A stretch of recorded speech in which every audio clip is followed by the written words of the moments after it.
All right, welcome Sure. everybody. Okay. I have with me Nazam. Nazam, how are Yeah, you?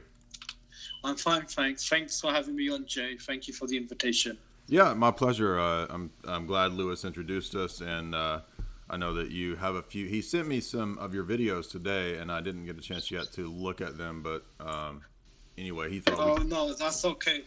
he thought we could go ahead and have a That's conversation. So, cool. Thank you.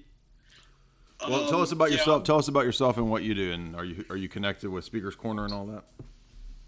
Yeah. I've been going to Speakers Corner. I was invited there about maybe 20 years ago, and then since then I've almost never stopped attending. I've been a regular.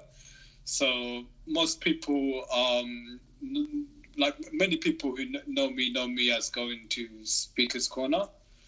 And I started to go there because I was interested in having dialogues with people of other faiths, namely Christians, and that's because I'm interested in comparative religion. I'm interested in studying Islam or Christianity from an Islamic perspective, and I became interested in the Bible. Okay. And as I learned more about the Bible, I became more interested in having dialogues with people of other faiths, namely Christians. Okay. And is the majority of your focus textual issues? Is that what you look at mainly? A long time ago, it used to be like that. It used to be, you know, discussing with Christians over the interpretation and exegesis of certain passages. I'm still interested in that, but not as much as I was before. I've become more interested in now kind of studying or looking at both faiths from an academic perspective and looking at the history and the subtext and the development Okay. and why Muslims believe what they believe and why Christians believe what they believe. Right. And also building bridges as well. Okay. Now you said that you had done a talk, I think, or an analysis at one point on whether Jesus is the God of the prophets or the prophet of God, or one of the prophets of God, I Yes. should say. So Yeah, tell us that's about right. that. Tell us about your take on that. Basically, like as you know, Muslims believe Jesus to be a prophet of God. And yeah, Right. Right. Yeah, I'm aware. sorry. So Muslims believe Jesus to be a prophet of God, Right. and Christians they also believe Jesus to be a prophet as well.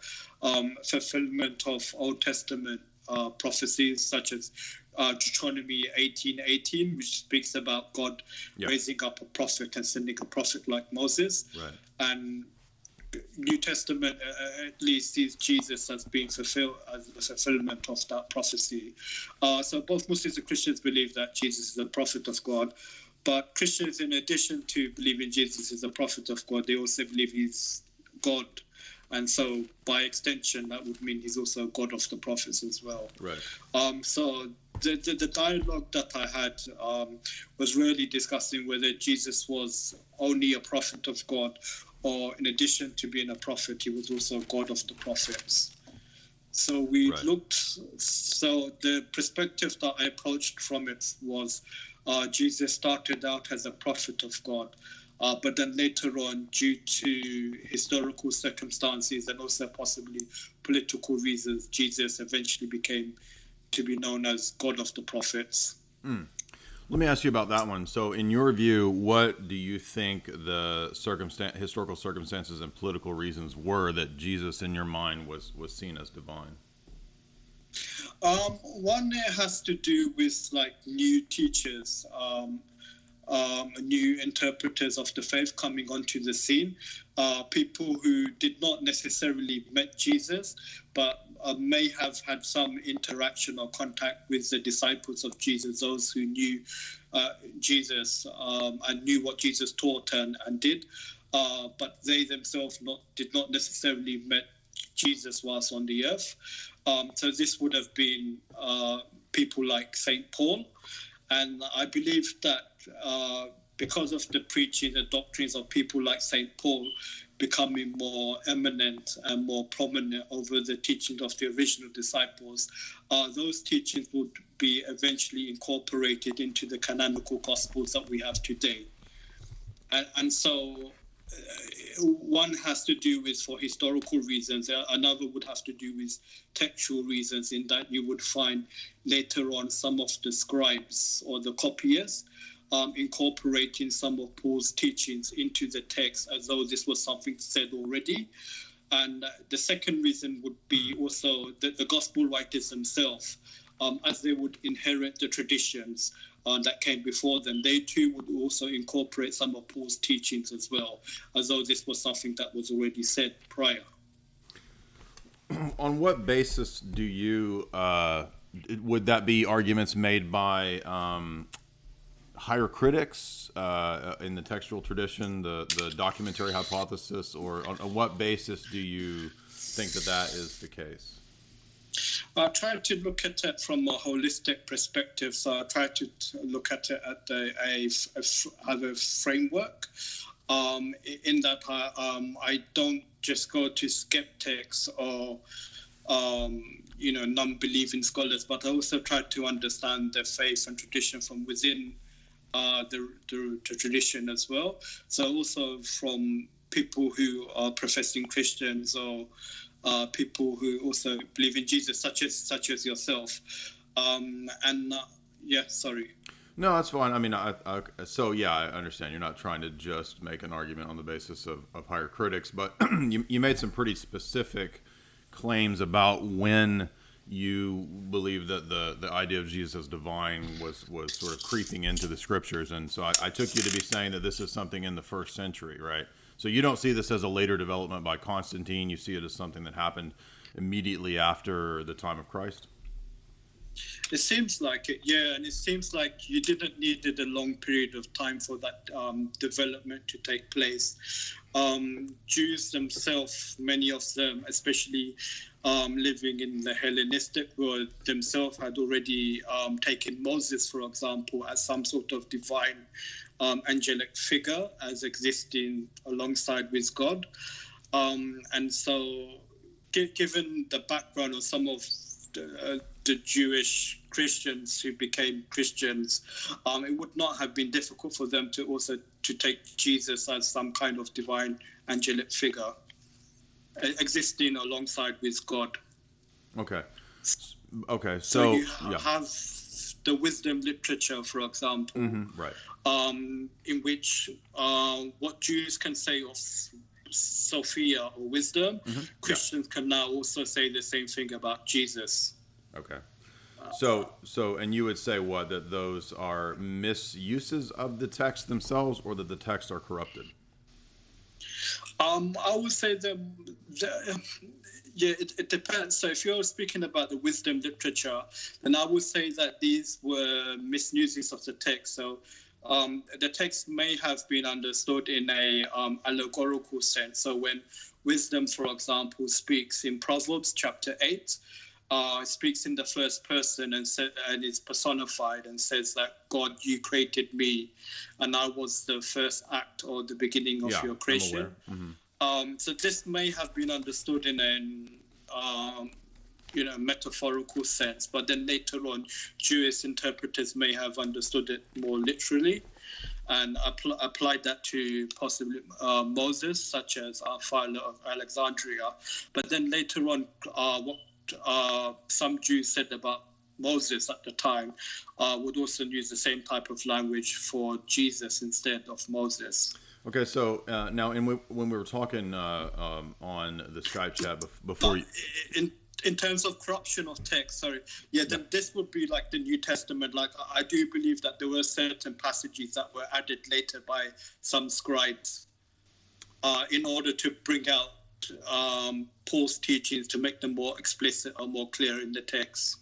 Okay, so, but when we were talking before in the Skype chat before we came on here, you said that you believe that the Christian exegetes, the New Testament exegetes, were unfairly using the Old Testament to prove doctrines and that they were out of context. But you are admitting that there are allegories in the Old Testament, right? Yes, of course. Yeah, I think even you yourself would admit that there's allegories. Sure. Like when the Bible refers to God as my shepherd, I'm sure you would take that as a metaphor, like an Sure. expression, Right. rather than God literally being a rock. For example, the Lord is my rock. Well, yeah. Right. You wouldn't take that in a literal sense. Right. So I guess what I'm getting at is, so we have a thesis about the transmission of the text, the veracity of the text, and how to interpret the text. And the idea is that is it that the Jews themselves had been corrupted with the idea of multiple powers in God prior to the coming of the apostles, or that Paul the apostle invented this idea of Jesus and appropriated those ideas? Is that what we're going with here? Like, where exactly is the textual corruption that's going on here? Because I hear two different things. I hear on the one hand that the textual corruption is on the basis of misinterpreting and taking them out of context, but also that there is a specific corruption that happened around the time of the first century, or is it even prior to the first century? It's a bit of both. Like some Jews took Moses as being a divine figure, such as Philo of Alexandria. Right. And given that background, it wouldn't have been difficult for other Jews to now use that same type of language for Jesus instead of Moses. I wouldn't say it would be monolithic, but there were different types of Judaism and Sure. Jews with different beliefs. So there are some Jews which we would consider being more orthodox than some other Jews as being more unorthodox. Mm-hmm. And the point about scriptures being taken out of context, this is just like today we would consider it being taken out of context, but back then everyone was doing it, and it was a type of exegesis or hermeneutic tool in which they were using at the time. So everyone was doing this wrong? Many people, it seems. I think But hold on, but Islam didn't do it wrong. Well, I mean, if a Muslim was to do the same thing about the Prophet Muhammad, the Christians would rightly criticize Muslims for misquoting the Bible or taking the verse out of context. Mm-hmm. But back then in the first century, Jews themselves, as well as the New Testament writers, it seems that many, if not everyone, was doing that in terms of misquoting or quoting things out of context. So should I give an example? Yeah, sure. An example would be like in Matthew chapter 2, I think it's verse 16 or 15, where when Jesus' family escapes to Egypt. Mm-hmm. Out of Egypt, I'll call my son. Yeah, and so this is, Matthew says that this is a prophecy that was fulfilled, mm-hmm. that was spoken of by the prophet. Right. And the quotations from Hosea chapter 11, I think it's verse 1 mm-hmm. or 3.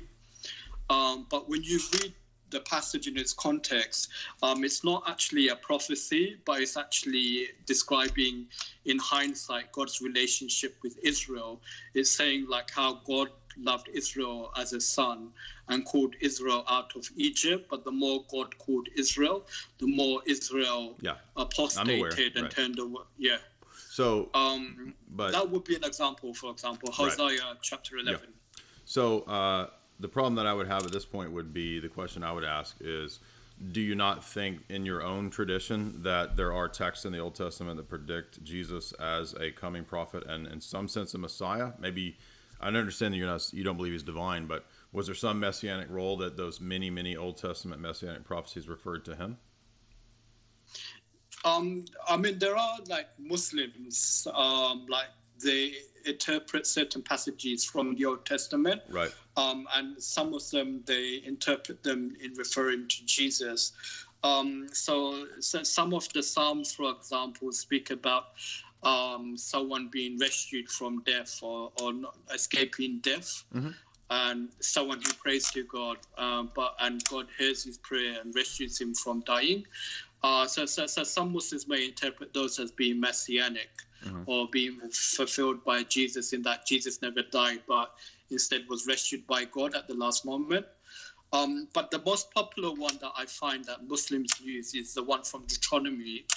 I think it's Deuteronomy chapter 33 or chapter 32, where it speaks about the Lord coming from Paran and also from Mount Sinai and from a third place, which I don't remember from the top of my head. But this is understood to refer to Moses, Jesus, and Muhammad. Whether they have the right to do so, this I don't know. I haven't really looked into it in detail, but I accept if it's just quoted out of context and it's not. I'll be open to accept that. Okay. How do you know that there's only a literal sense to the text in any of these texts? Because you hold on, because you admitted that there are similes, there are metaphors, perhaps even allegories. Is this just a random thing, or is there a consistent way to apply this? Yeah, that's actually a really good question. Generally, I tend to look at the more clear-cut verses. So when the Bible says, for example, the Lord is my rock, I know that's not meant in a literal sense, because from the clear-cut verses, like God says that, a clear cut is kind of begging the question. How do we know what are the more clear-cut ones? So the ones that are not open to interpretation, or the ones that are not ambiguous. Well, so something like the Lord is my rock is ambiguous. Well, no, wait a minute. So that again, I think that's maybe being a little arbitrary, because I mean, the Lord is my rock might have. I'm not, obviously, no one takes that to mean that God is literally a rock, right? It's an analogy. But I mean, there are many texts that we could find. We have, for example. Unless if you're a Hindu, so not necessarily a Hindu, but an idol worshipper, then an idol worshipper might take that literally. Who worships a stone. Well, look, I could give you an example to where, Thomas Aquinas' exegesis of that text, we would disagree with, right? Because Thomas Aquinas would say God is like a rock in the sense that he has the perfect reflection of the rock in his essence. We would not hold that. Right. So even something that might be clear cut, or you think would be clear cut. I mean, aren't there passages in the Quran that Muslims themselves dispute as to exactly how to do the washings and the prayers correctly? Oh, yeah, of course. Yes, of course. So I think you're just begging the question. I guess what I'm getting at is just to say, well, there's the difficult passages and the clear cut passages. I'm not even saying that there aren't distinctions between things that are clear cut and that are ambiguous, but I'm trying to figure out how you know when to apply and when to like, what is the hermeneutic that you're using here and on what basis?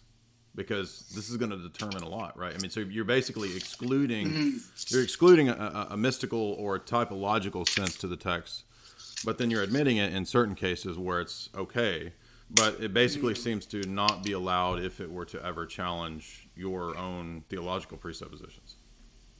I mean, one way of looking at it is something that me and you both agree upon, as what is, like, we both agree that the Lord is my rock is allegorical and not literal.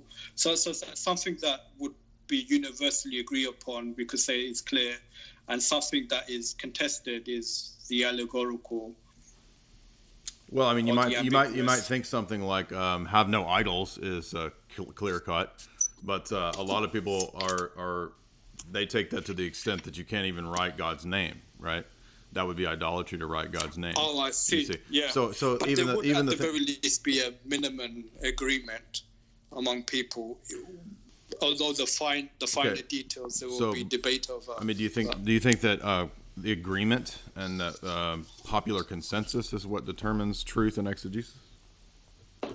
Not necessarily as well, because then we might fall into the fallacy of ad populum. Right. Yeah. But this can be one criteria, but it shouldn't be the only criteria. Right. Well, again, I guess what I'm getting at here is, we're going to have texts in many cases in the Old Testament that would be referred to in our tradition as predicting Christ. And there is a consistent pattern to that. For example, out of Egypt I called my son. The exodus of the Jews out of Egypt it encapsulates the life of Jesus himself, right? The entire life of the Jewish people, we would say. That's why in Isaiah he's called the suffering. It is the Jewish people that go through a suffering servant experience. But it's because that's imaging and bringing to life the coming Messiah, you see. So Israel can stand for Jesus, just like Joseph can stand for Jesus when he's rejected by his brethren. He's thrown in the well, and he's resurrected by Pharaoh to be third, in Egypt, right after Pharaoh. So we see that as an imaging of Jesus being rejected by the Jews. He's raised up by God the Father. So there are many instances in which we have these sort of spiritual understandings of the text. And I don't think that that's unique to Christianity. You say you would reject that in Islam as well, but if we start to say that we only believe the quote literal sense of the text, that's very ambiguous, and I'm not even sure what the literal sense of the text is, because you again say, well, there's sorry, Jay. Yeah. I misheard what you said before. You said something. Did you say Muslims would also reject any allegorical meaning? No. I thought you said that if a Muslim was taking something out of the context in that way, you would reject it, right? I mean, we have, for example. Oh, okay, I see. There are Muslim scholars who do kind of mystical exegesis as well, right? And you would presumably reject that. Well, I mean, not necessarily. I mean, we would look at the language and see how others understood the language, and whether there is like a agreement among people as to the meaning, or whether this is a figure of speech, and also the context. As well. So let me rephrase it this way. So typology is valid or invalid? Did you say typology? Yeah. Could you explain that to me, because I don't know. Okay, so this is an idea again that's not unique to Christian exegesis. This exists already within the Old Testament revelation, where you can have events or things that typify and signify things down the road, historical events, people. Or even things that typify or signify spiritual realities. For example, even within the Old Testament itself, you have the notion present that certain ceremonial commands and washings signify spiritual realities, right? Jeremiah says, circumcise your hearts. So the action of circumcision in the flesh was a outward sign and symbol of something that was supposed to happen in terms of the inner repentance of the Jewish person. So now, if we want to only be literal, quote unquote, and remove the spiritual signification of circumcision, then even within the Old Testament itself, who precedes Islamic revelation, right, you have this notion of there being mystical, spiritual senses even back then. Yeah, of course, yeah. So are they valid or not? Are those valid or not? Yes, in terms of like looking at the spirit behind things. But in terms of the example of Hosea chapter 11, Matthew does say that this is a prophecy. However, right. Hosea 11 doesn't read as a prophecy, but it reads more as a statement of something said in hindsight of God's relationship with Israel. But Matthew why is as a prophecy about Jesus. Right. So, but you wouldn't say Jesus apostated or worshipped Baal or turned away from God. No, but from the context, this is what Hosea 11 is speaking about.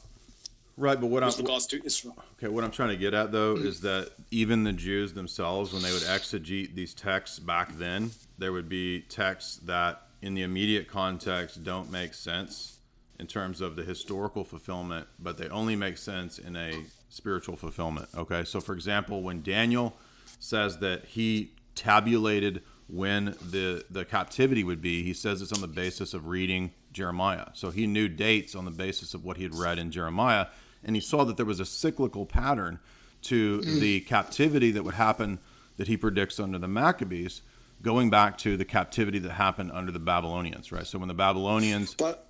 I think this text has also been debated among church fathers as to whether this refers to Jesus or whether this refers to the Antichrist. But regardless, I'm not. What the argument I'm making doesn't even apply to either one, because the point I'm making is that in the time of Daniel, there was an exegetical approach that was already looking at cycles and patterns and types in the history of Israel and their writings. So they were already doing this kind of exegesis, which you agreed, right?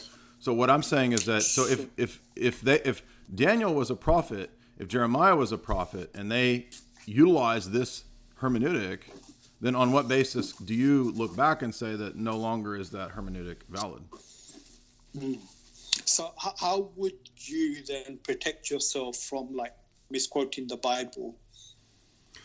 Well, you're right. There are examples in the history of the church where we have had to deal with people who have gone crazy with this. So there are multiple condemnations of the figure named Origen, for example. So Origen did this very famously, where he would basically allegorize all the texts. He would, to the extent of denying the historicity of the text. Apart from one text, he didn't allegorize.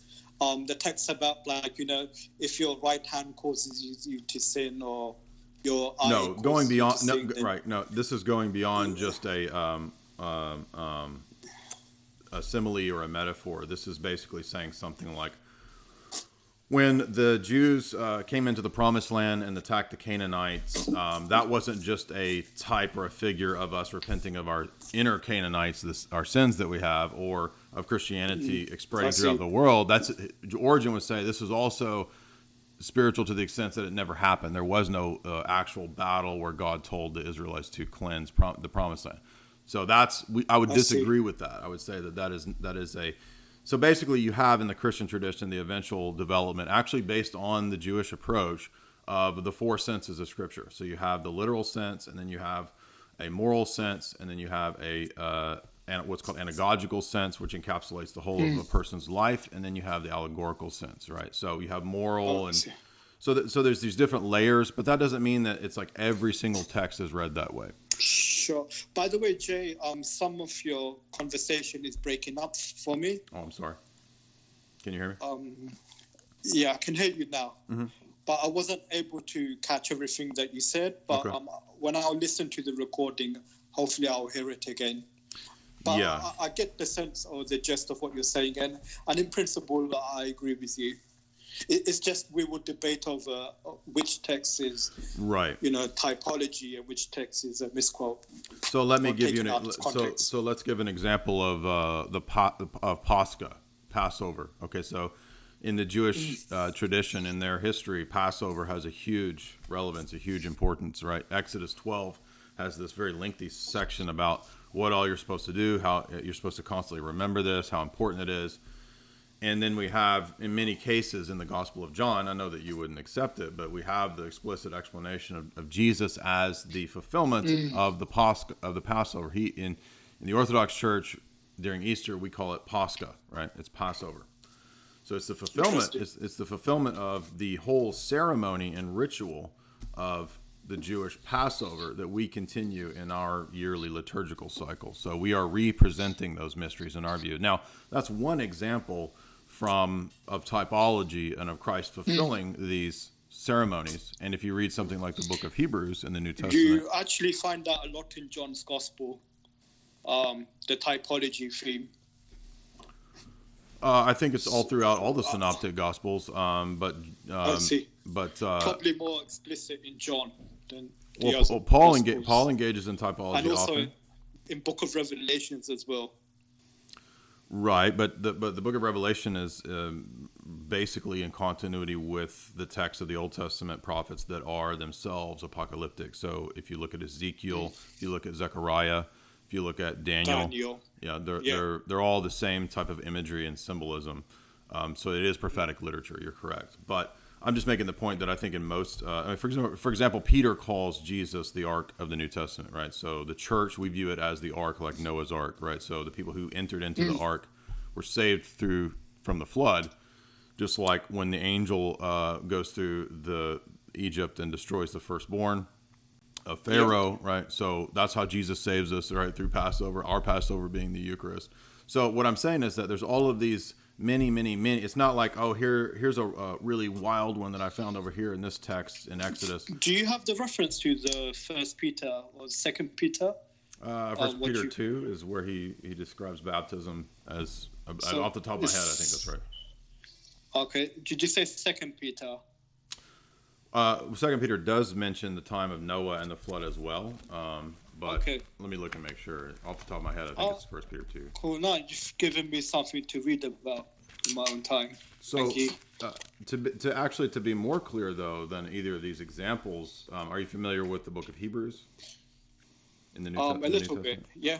Yeah. So basically, if you look at the book of Hebrews, you'll see Yeah, that's actually a good point. Yeah, you're right. it's the I pre- did. it's it, Yeah, but the priest, Jesus being the priest. well, yeah, but there's many examples of types, right? So the whole book of Hebrews Yeah, is about typology.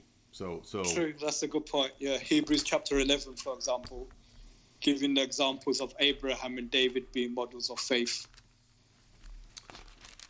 yes, but I'm specifically meaning like all the rituals, like so the Sabbath is Okay. explained there, the Levitical priesthood is explained there. I think you're right that maybe it is Second Peter. Let's see. So First Peter 2 is about Christ as the cornerstone of the temple. That's another Old Testament Yeah, image.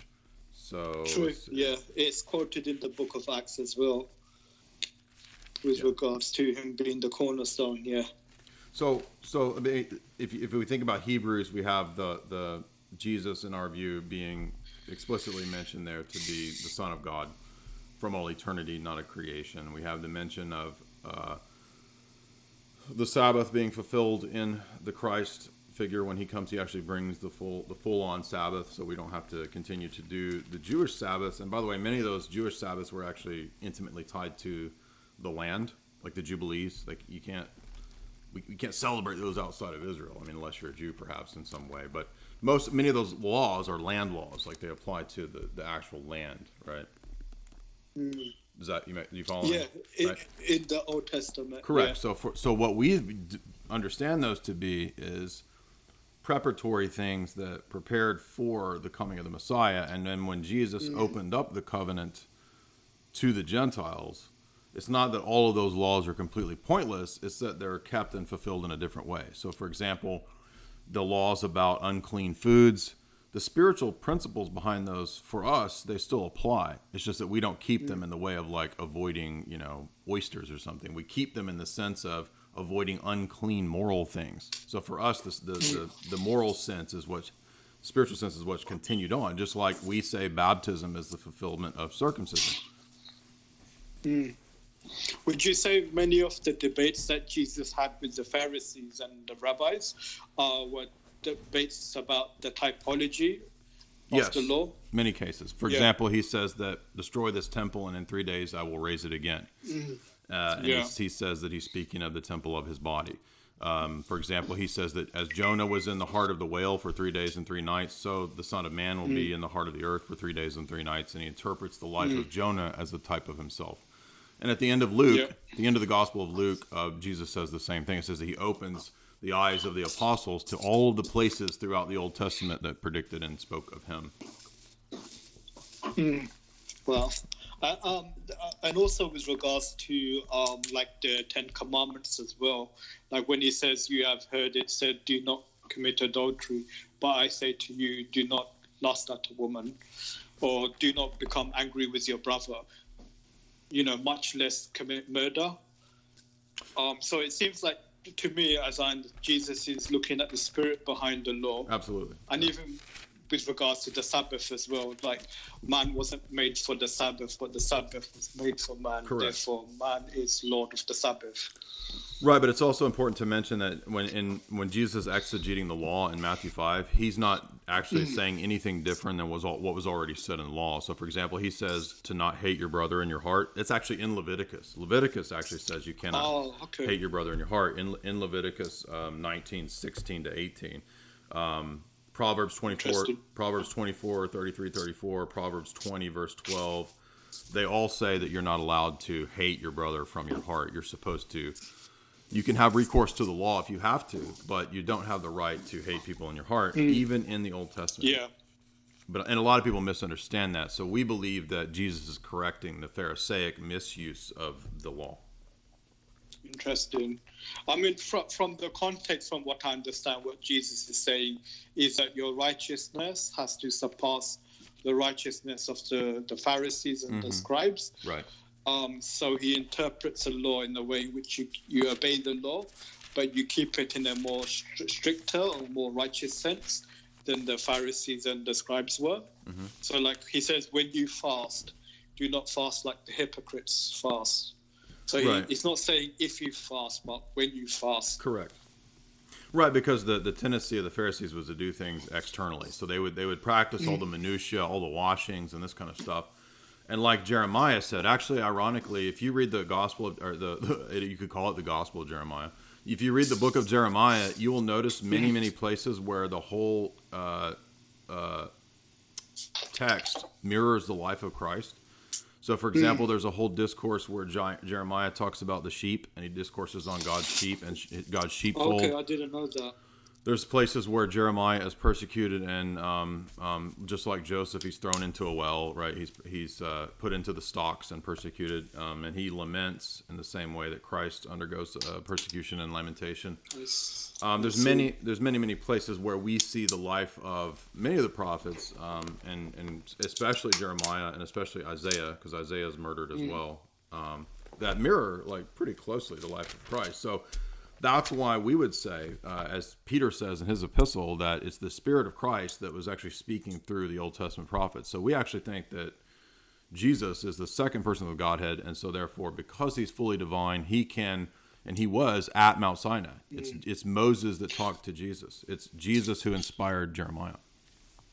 Well, I mean, Hebrews chapter 1 says, in the days of old, God spoke to us through prophets, but in these last days, he's spoken to us through his Son. Mm-hmm.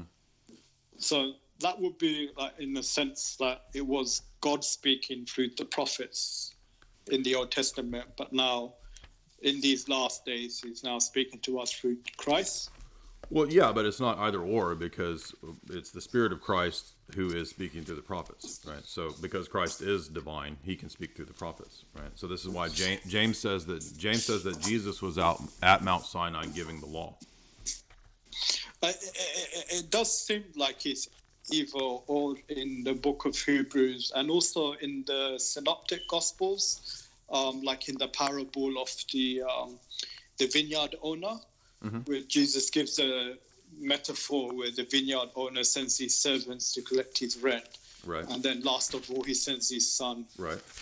So it does seem like in the Old Testament, it wasn't Christ that was speaking, but it was God sending his messengers, whether an angel of the Lord or prophets like Isaiah.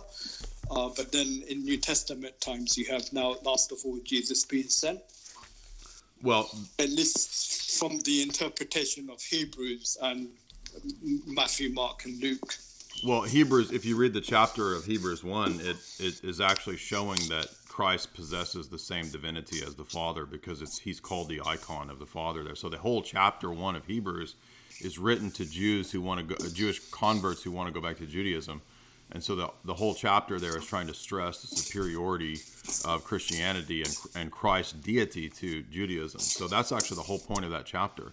And there's multiple verses cited in Hebrews 1 from the Psalms and from the prophets trying to show his divinity. Now, I know you're not going to accept that, but that's the point of it. That is the point of that chapter. So if we're going to cite Hebrews, that is pretty clearly the point of that chapter, I would argue. And then my next question would be, this notion, part of the reason that people like Philo had this idea that he wasn't sure about how to predicate powers of God, and he thought that there might be two powers in God, is because of the theophanies in the Old Testament. Are you familiar with this idea? Is that like an appearance of God? Yes, exactly. Or an experience of God. Mm-hmm, mm-hmm. Theophany, yeah. So, for example, the angel of the Lord that's in Exodus, for example, when Moses goes to the burning bush, right? Mm-hmm. And God says, I am that I am. And Moses calls him God, who he's speaking to, and he shows deference and reverence. He takes his shoes off, right? And we would say that whoever is speaking there is divine, right? That's God that's speaking there. Well, Stephen would differ because Stephen in the book of Acts, in Acts chapter 7, I think it's verse 30 or 35, he says it was an angel that spoke to Moses and not God. Well, we don't have so every time Christ is present, there are angels present, right? And so there is, by the way, the word angel just means messenger, right? So, for example, angel of the Lord. In Greek, yeah. Mm-hmm. Angelos means messenger in Greek, yeah. Right, but even In Hebrew, does it also mean messenger as well? I believe Malik can be used both ways. I could be wrong, but Okay, interesting. but the point being is that it doesn't necessarily mean that there weren't angels present, right? Because Moses obviously wasn't. Yeah, Moses sure. wasn't bowing before an angel because you can't worship an But angel. sure, but I don't know if it does say that Moses bowed in Exodus chapter 3, verse 14. But Acts 7 says it was an angel rather than the angel. And in fact, wherever the angel of the Lord you find in the Old Testament, it's always in the indefinite. You rather think you than the think definite. you think an angel can say "I am" that I am? I think an angel can speak on God's behalf, like as a mouthpiece of God, just like in Deuteronomy 18:18, when God says to Moses, I will put my words in his mouth and he shall speak to them all that I command him. But can an angel be called God? Well, yeah, this is another thing that is contested. It does seem like the word El or Elohim are loosely used in the Old Testament to refer to beings with authority. But an angel can never take the name of God with identity, right? You mean the Yahweh? Yeah. Be called Yahweh? No, I mean Yahweh in the Old Testament is used to differentiate, the true God Right. between these other Right. false gods. So what's interesting? But an angel of the Lord doesn't mean the Lord himself, but it means a messenger of God. Except that in some cases, the angel of the Lord or the messenger of the Lord or the messenger of the covenant is identified as Yahweh. Which passage are you referring So to? the same angel, the same message in Exodus 3, because God says God gives his name there, I am that I am. When you read Exodus 23, Well, this is something as well as debatable whether I am that I am is God's name or whether this okay, is a I'm not Hebrew idiom. saying that means that it's identical to God's essence. I'm just saying that clearly who is speaking there is being identified as God. Right? Moses takes his shoes off because the ground. Yeah. Right. And then Moses, I think, asks God's name, and God says, I am that I am. Right. So some scholars say that this is a Hebrew idiom, meaning like, never mind what my name is or mind your own business. Just say, I am. Okay, you interpret that however you want, but Moses identifies who he's speaking there to as God. This is who he gets the law from, and then let me finish. It's interpreted as a theophany, so he interprets that as an experience. What does theophany mean? So it can be an experience of God. Exactly, right. So it's a manifestation of God. Not necessarily a manifestation, because like many passages in the Old Testament and even in the New Testament, like in Acts, speak of the transcendency of God. So for example, in First Kings chapter 8, verse, I think it's 27, where it says that the heavens and the earth cannot contain God, much less his temple built by men. And there's many other passages as well. Yeah, and God says to Moses, I will show you my goodness, but not my face. Yeah, so I'm wondering whether Jews interpret that as an allegorically rather than literally. I can tell you there's two interpretations in the traditions of Jews. One say that it's the essence of God manifesting, and the other tradition says that it's created angels that are manifesting. Hence why you get oftentimes a notion of invoking angels and angel magic in some of the Kabbalistic traditions, for example. But the whole point of why I'm saying this is that the same manifestation of Exodus 3, if you look at Exodus 23, God says, I will send my angel before you to keep you in the way and to bring you into the land that I prepared for you.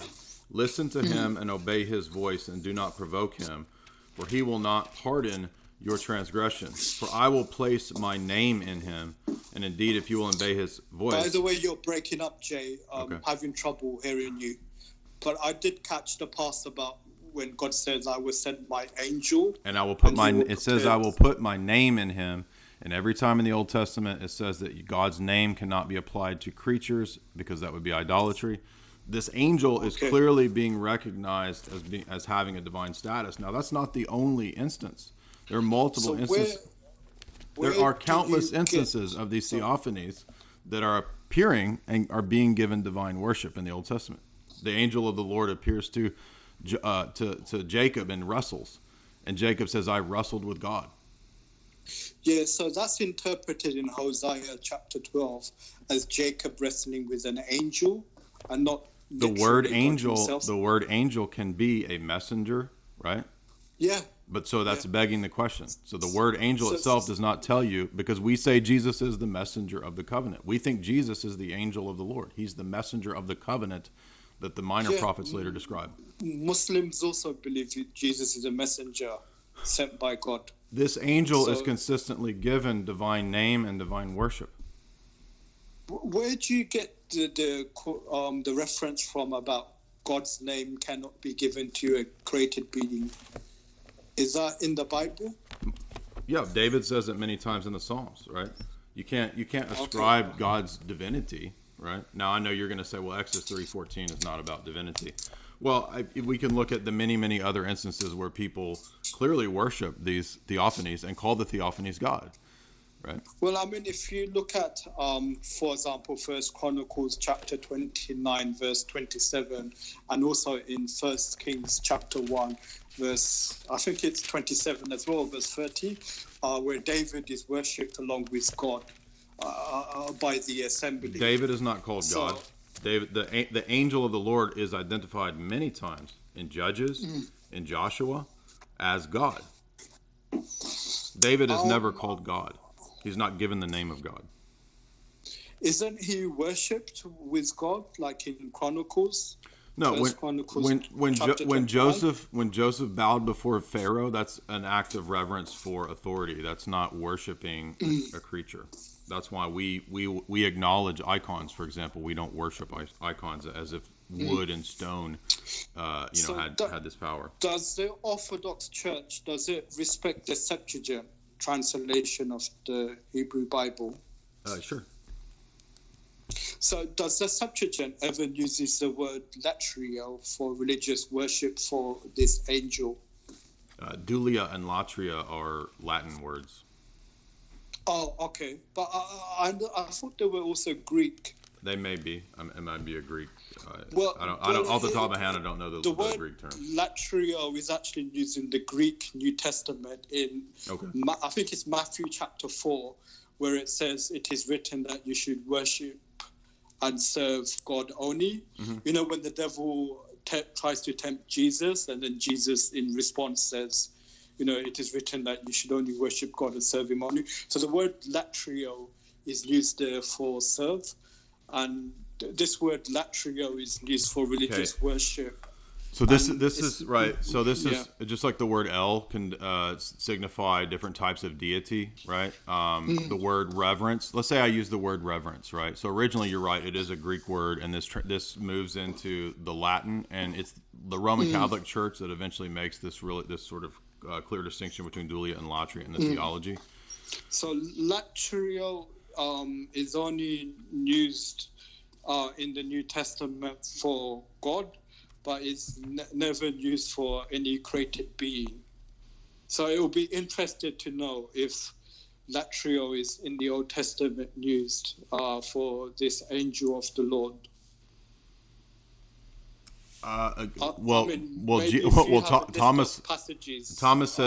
Thomas says, "My Lord and my God," and he worships Jesus right after the resurrection. Right, he puts his finger in the side. Well, and says, in John "My Lord and my chapter God." 20, verse 28, it doesn't say that Thomas worshipped Jesus or he bowed down, but he does say to the God of me and the Lord of me. But this word God is also used by Jesus in his defense when the Jews accuse him of claiming to be God, and then Jesus says in his defense. But that's right. So but you keep arguing on the basis of either ors. So just because Jesus refers to his Father as God, it doesn't mean that he isn't also God, because he says in John that he has the same power that the Father has. He says God alone, possesses these powers. God alone is good. And then he also says that the Father has granted to the Son to have all these same powers. So for us, it's not an either or. So were you going to say something, Jay? No, I was just saying for us, it's not either or. So in other words, what Muslim exegesis does a lot of times is they'll say, oh, look, Jesus is reverencing his father. So therefore, he's not God. Well, you can, like, the statements are not mutually exclusive. Jesus can say that he came and was sent by the Father, but he can also still be as divine as the Father. And that's how we have both of those things being said in the Bible. So we don't have to assume a mutually exclusive interpretation of every text that says God the Father is good. Oh, then he alone is good and nobody else is good, and Jesus isn't the same level of good, right? That's a dialectical, a false dichotomy, right? Because what we believe is that we see both things taught here, right? So if we say, for example, that God can never manifest in time and space, would you agree with that? Well, I mean, if you take, for example, what it says in Acts chapter 17 about God never becoming, coming into his creation, then we would have to take that the principle. No, he says the divine. He says the divine nature. He doesn't say that the divine energies can't enter into creation. Paul teaches that the energies do enter into creation, but not the divine essence. Well, I mean, maybe this would be an example where Paul differed with the disciples of Jesus or those that came before Paul. No, hold on. Why do you think it differs? Why do you think it differs? So, like the passage in Acts chapter 17, I would just quickly look up the passage for you. Yeah, it's 17:28. I know what you're talking about. Are you able to? Okay, I'll because I don't have a Bible in front of me, so he says we are not to think that since we are the offspring of God, we ought not to think that the divine nature is like gold or silver or stone or something shaped by man's art and devising, right? So again, what you'll notice is that the Bible in many places says what appears to be two contradictory things. Moses says he saw God face to face, he walked with God, and yet at the same time he never saw God's face, he saw God's goodness, right? Paul says that the divine nature cannot enter into any created thing, cannot be created, cannot be made. That would be idolatry to make images of the divine nature. But we don't make images, or we don't say that the divine essence becomes part of creation or enters into creation. We believe that God mysteriously can enter into creation, but not his essence, right? The essence of God is always, you could say, hidden, just like when the seraphim look at Christ. In John 11, he interprets Isaiah 6 as Isaiah seeing Jesus on his throne. And the seraphim have to guard their eyes. They can't look directly at Christ. But we see many instances where we do have people looking at Christ in the Transfiguration in Matthew 17. So how is that possible? Well, Orthodox theology alone, of all the theologies in the world, whether Jewish, whether Muslim, whatever, not even Roman Catholics, we alone teach the essence-energy distinction, which also explains these theophanies, which is that God can enter into time and space, but God's essence does not enter into time and space. So is this like the idea of like when the Bible speaks of the Holy Spirit, like the Spirit of God coming upon Isaiah? This is God's energy or power coming upon Isaiah. Correct. Sure. And as a Muslim, I wouldn't have a problem with that, like in understanding those passages in figuratively. So not like the Holy Spirit being like the third member of the Trinity, but like these being like expressions to explain God's, right. So I know you don't accept the Trinity. So right. So let's step back. Let's step back a minute and let's see, to what extent do you allow or will you admit the presence of God within time and space, given your view of God's transcendence? Well, in terms of like nothing happens without the will of God or without the power and might of God. Well, like I mean, I'm familiar with the different debates over like the eternality of the Quran, right? This kind of stuff. Yeah, sure. Okay, so does the message of the Quran, is it eternal? Yes. Do you believe that message is divine? Its origin is divine. Mm-hmm. So are the truths do the truths that the Quran express, are they truths about God? Yes. Do those truths enter into time and space? Yes. But they're not God. As revelation, yes, of course, they're not God. It's revelation from God, but then it's recorded, whether it's in the memory Right. hearts of people, or whether it's in some writing, Right. or So scripture, so or so whether it's on a YouTube video, for example. right. So the written texts and the words that are spoken and the concepts, are they created or uncreated? Created. Okay. So how do created words and concepts and thoughts image the divine? Sorry, how do they image the divine? What does that mean? Sorry. Well, I mean, a word is an image, right? Oh, I see. Okay. So it kind of like is representing or referring to something else. Right. It's iconographic, right? A letter, a word is iconographic. It's a referent. It's a symbol that's used to stand for what? So in terms of the Quran as well as Well, my understanding, right. My understanding is that Allah is in no word of God. Okay, so but Allah is in no sense similar to His creation, right? Yes. That would be idolatry, right? Yes. Right. So are these terms and truths and propositions and words that are all created, are they in any way similar to what we're saying about Allah? In terms of them being like revelation or representing God's truth and guidance for people, and the origins being from God. But it's similar to like when in the book of Hebrews in chapter 4, verses 12 and 13 speak about the word of God. Obviously there it's not referring to Jesus as the word of God, but there is referring to scripture as being the word of God. Are you familiar with that passage in Hebrews chapter 4, verse 12? Right, but we don't have that's not a problem for us because we believe that God's energies do enter into time and space. But in your theology, that doesn't happen. So I'm just wondering how you can predicate names or terms of God at all. So, I mean, we do believe God is Al-Qadir, which means the power. So we do believe like all energy, comes from God. Right. So no action cannot happen without God the term giving the ability or power. The term power, the term energy, the term action, the term work, the term mercy. Do those match up to? Do those created terms match up to or name God in any sense?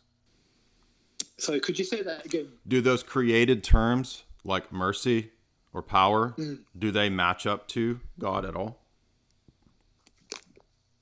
I mean, they represent or refer to. So they're iconic, right? So they're iconographic representations of God.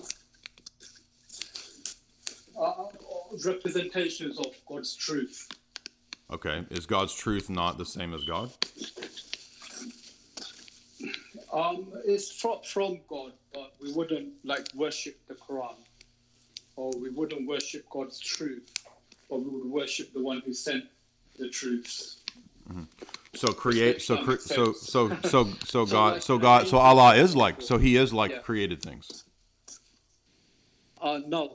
Okay, but you just said that those iconographic representations are like Him. No, they represent the truth from Him, but they're not Him. So we wouldn't like. So Allah's truth is not Himself. What's the spirit in Islamic discourses? Allah's spirit in Islamic discourses normally understood to refer to the angel Gabriel. So God sends His spirit.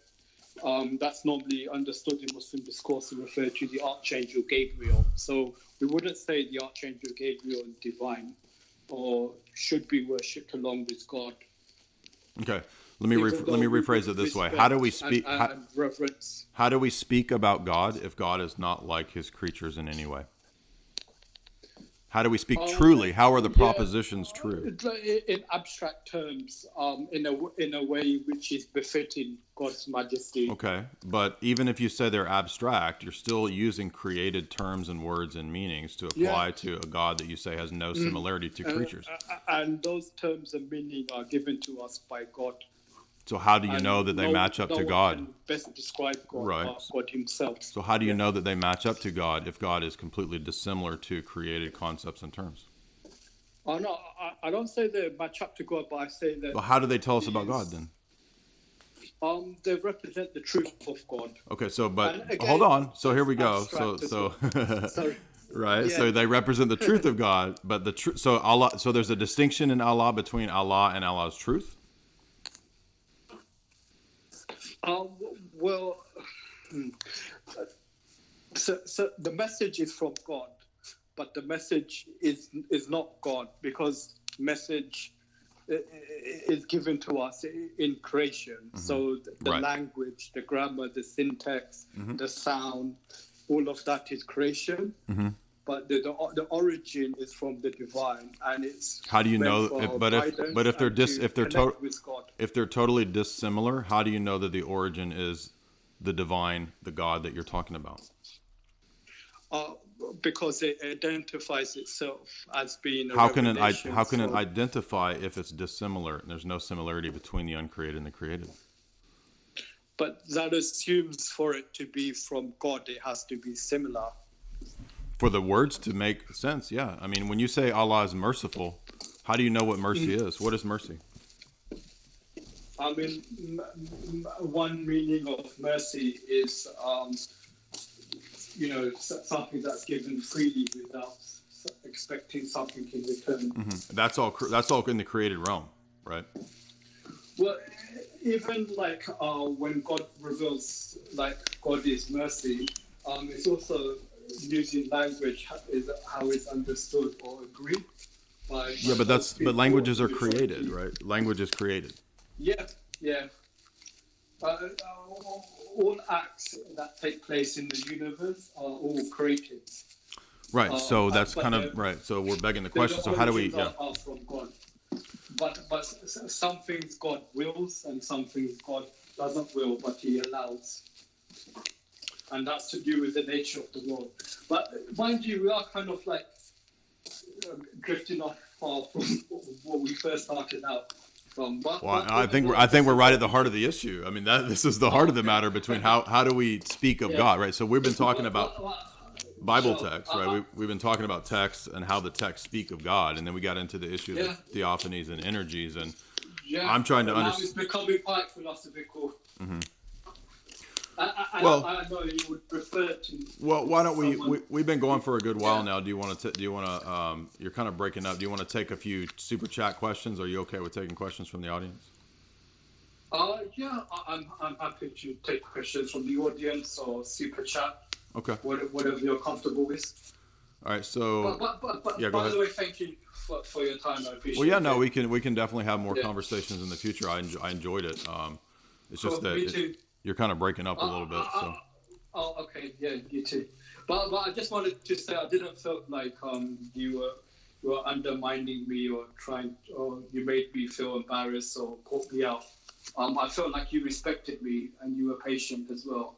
Yeah. I thank you for that. Yeah, absolutely. It was a great chat. Let's see. So Telecaster Bear for $5. He says, "Can you give any advice, can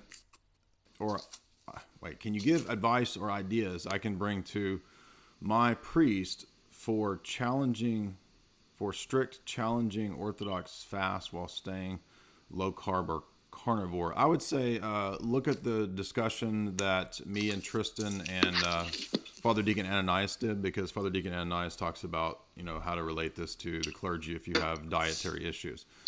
Telecaster Bear again for $2. I'm a 20 millimeter catechumen and I weight train often. Good, glad to hear that. Acrobatic Jesus $2. Good work, Jay. Thank you. ML for $20. He says, "The angel of the Lord ascended in the flame of the altar." Yes, in Judges. When Manoah and his wife see this in Judges 13, they fall on their faces to the ground. Manoah says, "We will die. We have seen God." Yeah, that's why I mentioned the Judges event. And there's many, many more. Like if you just go through the most of the Old Testament theophanic manifestations, there is a reference to the angel of the Lord being divine in some way. That's my take on it. St. Athanasius for $2.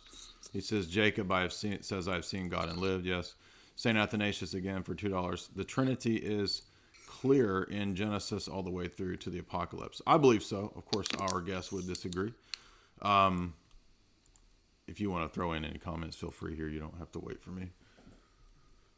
I don't have any questions yet. So if you have any questions, if you guys have any questions for Nazam, go ahead and ask those questions, and we'll see what he thinks. Next one, Wattis, $20, $22. I heard of a monk. I heard from a monk that the world will not end until everyone is Orthodox. I don't know about that. Jay, have you seen some creative ways to give alms? I would say if you see like people that are bums or drug addicts, don't just give them money. Go buy them a sandwich. That's a much better approach. That's a creative way to give money. Evan Schultz for $20. This was a great talk and it was very chill. Thank you. Good job on your Lenten energy debates. Is this the Lenten energy debate? Yeah, I said I wouldn't do any debates during Lent, but this isn't really a debate. We're having just a friendly exchange, so I'm not violating that. GGG, she says for $10. Well, she says nothing. She just says $10. Any questions for Nazam? We've got a Muslim scholar. If anybody wants to ask any questions, we had a good chat tonight. I'm not a Muslim scholar. Oh, I'm sorry. My bad. I'm a layman. A lay, a budding apologist. A layperson, unlike you. Yeah. Okay. But thank you for the kind words. Yeah, absolutely. And I've got your channel. If anybody wants to interact with you, they can go subscribe to your channel there in the description. Sure. Or Facebook is normally the best way to reach out to me. Okay. If you send me your Facebook link, I'll add it to the show description. It's the same. It's Nazam44. Okay. All right. Well, we'll call it a wrap for tonight. We had a good chat. Thank you everybody for those super chats, and thank you to Nazam for this. And maybe we can. My pleasure. All right. Have a good night. Thanks, man. That was a good chat. Oh, no, thanks, Jack.